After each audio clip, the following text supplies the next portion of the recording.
Megastar Chiranjeevi అనగానే మనకు ముందుగా గుర్తొచ్చేది మాస్, యాక్షన్, అదిరిపోయే డాన్సులు. కానీ ఆయన ఇమేజ్కి భిన్నంగా వచ్చిన ఎమోషనల్ మూవీ డాడీ. అయితే ఈ సినిమా వెనక ఒక ఇంట్రెస్టింగ్ స్టోరీ ఉంది. అసలు ఈ సినిమా చిరంజీవి గారు చేయాల్సింది కాదు, మరి ఎవరు చేయాల్సింది, ఆ కథ ఏంటో ఇప్పుడు చూద్దాం. Hello movie lovers, welcome to SR movie vibes.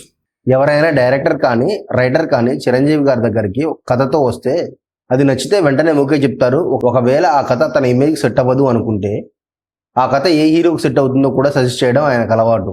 అలా చిరంజీవి గారు వద్దనుకున్న ఎన్నో సినిమాలు ఇతర హీరోల దగ్గరికి వెళ్ళాయి. సరిగ్గా 2001లో రైటర్ భూపతి రాజా గారు చిరంజీవి గారి దగ్గరకు వచ్చి ఒక కథ వినిపించారు. అదే డాడీ.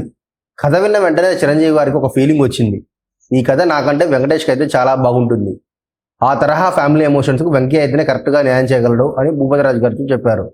కానీ రైటర్ భూపతి రాజా గారు చిరుని కన్విన్స్ చేసే ప్రయత్నం చేశారు. ఇప్పటి వరకు మీరు వరుసగా మాస్, యాక్షన్ సినిమాలు చేస్తూ వచ్చారు, మీకు మీ అభిమానులకు ఒక వెరైటీగా ఉంటుందని చెప్పారు. అటు నిర్మాత అల్లు అరవింద్ గారు కూడా ఇదే ఫీల్ అయ్యారు. దాంతో చిరంజీవి గారికి ఇష్టం లేకపోయినా నిర్మాత రచయిత బలవంతం మీద ఆ సినిమా చేయడానికి ఒప్పుకున్నారు. దానికి తోడు అప్పటికే తనకు మాస్టర్ లాంటి బ్లాక్ బస్టర్ ఇచ్చిన సురేష్ కృష్ణ గారి డైరెక్షన్ కావడంతో చిరుకు కాస్త భరోసా వచ్చింది.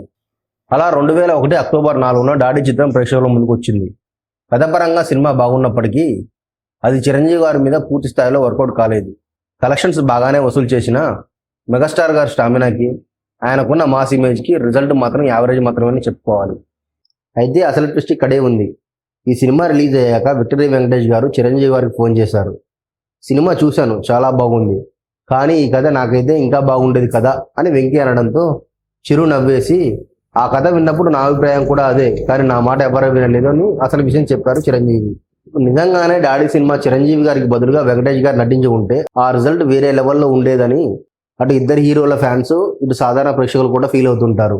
మరి డాడీ సినిమా వెంకటేష్ గారు చేసి ఉంటే ఎలా ఉండదో కింద కామెంట్స్లో చెప్పండి. ఈ వీడియో నచ్చితే లైక్ చేయండి, మీ ఫ్రెండ్స్ అండ్ ఫ్యామిలీకి షేర్ చేయండి. ఇలాంటి టాలీవుడ్ సంబంధించిన మరిన్ని ఇంట్రెస్టింగ్ అప్డేట్స్ కోసం మన ఎస్ఆర్ మూవీ వెబ్ ఛానల్ ఇప్పుడు సబ్స్క్రైబ్ చేసుకోండి. Thank you for watching.